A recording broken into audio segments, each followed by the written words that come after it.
Alright, so have you ever wondered what's inside the pen drive and how does it store the data? Today I opened my pen drive and let's see how does it work and what are its parts. So at first this part is the USB connector which gets connected to the laptop. It has 4 metal pins, namely data plus, data minus, plus 5 volt and ground. And right behind it there are many small components such as resistors and capacitors which are used to protect the circuits. And this is the USB controller IC which is the brain of the whole pen drive.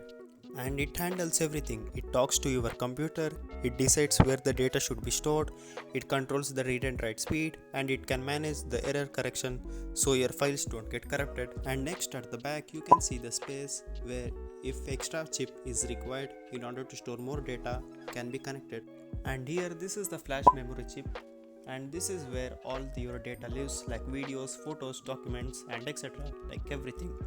Here the flash memory doesn't need the power to hold information. Well, it stores data using millions of tiny electronic cells that trap or release electrons to represent zeros and ones. And now let's see how it works together. So when we plug in the pen drive to the laptop, it identifies itself to the computer. And now the computer sends commands and the controller stores or reads data from the flash memory.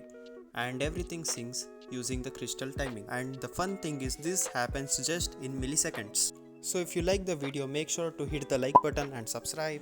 Thank you for watching.